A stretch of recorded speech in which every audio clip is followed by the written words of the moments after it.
Hello, and welcome to the Graphing with Polynomial Rational Functions Part 2 video. In the Features with this video, we went through problems 3 and 9, focusing a lot on wholes as our new feature and found everything we needed to. This is problem number 3, f of x is equal to 2x squared minus 6x plus 4 over x squared minus x. After factoring and canceling some things out, we found that our equation was 2 times x minus 2 over x. Some of the important features we need to remind ourselves is that the whole was at 1, negative 2. The vertical asymptote was at x is equal to 0. Horizontal asymptote is at y is equal to 2. The x-intercept was at 2, 0. And the y-intercept was a new solution. We didn't have one, so I'm just going to write that as NA. So again, if you want to know how to find these features, you can look at the previous video, the Features of Polynomial Rational Functions Part 2 video. So now when we make our table, it's still going to be around our vertical asymptote. So we're going to have x and y. I'm going to leave 3 blank spaces. Then write my vertical asymptote, which in this case is 0. So that's, whoops. Oh, no, wrong button. I don't know what I'm doing. Sorry. No matter how long I've been doing this for, it's been over a year, I'm still going to make technological mistakes. So I'm going to write in my asymptote, and then I'm going to leave 3 more blank spaces. So this is so I can have 3 points on either side of my vertical asymptote to make sure that I can see the full picture on both sides. I'm going to, in the upper half, go backwards, first by half a step. So this is going to be negative 0.5 or negative 1/2. And then from there I'll go back full steps. So we'll do negative 1 and negative 2. And then moving forward, we'll go forward half a step at 0.5 or 1/2, and then forward whole number, so 1 and 2. Now, taking a look here, I can see that we have my x-intercept at 2, 0, and we have my whole at 1, negative 2. I'm actually going to remind myself that this is my whole and highlight that so that when I go through and I do my graph, I can remind myself this point's going to be different. Now, for our other pieces, we can go through and plug these into our equation. So for instance, if we wanted to plug in negative 2 and find f of negative 2, that could be 2 times negative 2 minus 2 over negative 2, or 2 times negative 4 over negative 2, negative 8 over negative 2, giving us the value of 4. So we can say that when we plugged in a negative 2, our y value was 4. You can show work for this each time, or I'm also okay if you just plug these into the calculator. I'll let you know that when you plug in negative 1, you get 6. When you plug in negative 0.5, you get 10.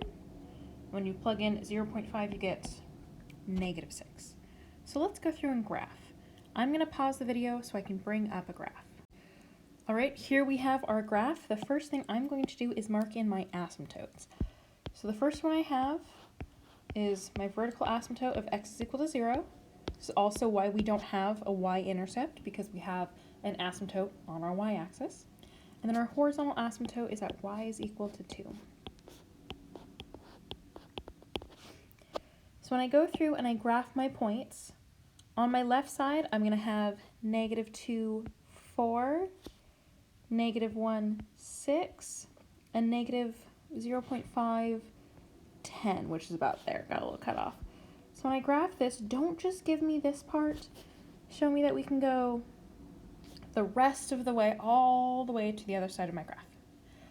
Now when I do my right side, I'll have 0.5 or 1/2, negative 6. And then I see I come to my whole at 1, negative 2. So when I draw my whole at 1, negative 2, I'm going to physically draw an open point for my whole, because that's what a whole is, an open point. And then for my last point is going to be my x-intercept at 2, 0. So when I go through and I graph this, I don't want to go through the hole because it's a hole. There's not supposed to be anything there. So I'm actually going to go from my hole to this point down here, and then from my hole upwards like this, so that I can see, hey, there's an actual open point or hole in my graph. But this is what the graph should look like. Again, it always helps me to kind of give myself a little extra marking in my table so that I can see my hole. If for some reason your x-intercept, y-intercept, or your hole are not part of the 3 points on either side of your vertical asymptote, I would include those in addition to or as well. And we'll be able to see that in our next problem. So let's move on to problem number 9. So for problem number 9, I'm going to move this all the way up. Let's see, problem 9 was that f of x is equal to negative x squared plus 9 over x squared plus 2x minus 3. And we found that once we simplified it, we ended with negative x minus 3 over x minus 1, and we use this for everything else. All of the features that we found that our whole was at negative 3 and negative 3/2, or negative 1 1/2. We found that our vertical asymptote was at x is equal to 1. Our horizontal asymptote was at y is equal to negative 1. Our x-intercept was at 3, 0. And our y-intercept was at 0, negative 3. So this is all of our features, again, which were found in the last video. So when we go through and we create our table, I'll leave 1, 2, 3 blank spaces, and then my vertical asymptote, which is at 1. And I'll write an asymptote for that. And then 1, 2, 3 more blank spaces so that we can have 3 points on either side of our asymptote. From there, I'm going to count backwards and forwards. So if I count backwards, I'm going to go back half a step to 0.5 or 1/2. And then we'll go back whole numbers, so to 0 and negative 1. Then counting forwards, we'll go forward half a step, so 1.5, and then continue to whole numbers of 2 and 3. So taking a look here, we already know some of this. 3, 0, that's our x-intercept, and 0, negative 3, that's our y-intercept. The only problem is that I don't see my hole here because I haven't had the x value of negative 3. That's not listed.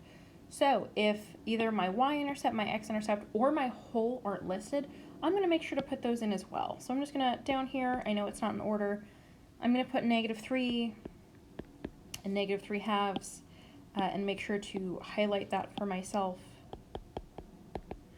as my hole so that I remember to graph that as an open point. Now again, for the rest of the points, you can use a calculator, you can show your work. I'm just going to let you know that when x is negative 1, your y value is 2. When x is 1/2, your y value is negative 5. When x is 1.5, your y value is 3. And when your x is 2, your y value is 1. So this is what our table will look like. If you're using a pencil, you can always move this point up here so it's in order. I'm now going to pause so that I can bring up a graph. So now that we have our graph, first thing I'm going to do is mark in my asymptotes with dashed lines. I have a vertical asymptote when x is equal to 1. Mark that in. And we have a horizontal asymptote when y is equal to negative 1. So when we're marking in our table, you can either start with the table or start with your important points.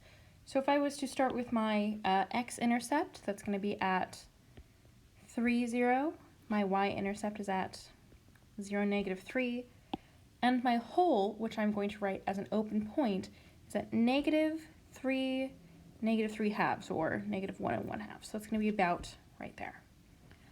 Now I'm going to make sure and I mark in the rest of my points. So I have negative 1, 2, 0, negative 3, which I've already done, and 1/2 and negative 5. So let's see. Negative 1, negative 2 is right there. and positive 1/2, -5 is here. So we can see the graph looks something like this. Again, don't go through the hole because it's supposed to be oops, sorry, I think I hit something again. So just move through here this way. And then for my other side, we have 1.53, 2, 1, and 3, 0, which we've already graphed since that was our x-intercept. So once I connect my points, it looks something like this. So this was the rest of our problems, our tables and our graphs. In the next video, I'm going to go through one full problem all together so you can see it done all at once, but you're not going to need to watch that till later. So make sure you go back and watch the features video if you have any questions there, but I look forward to seeing you in class tomorrow. So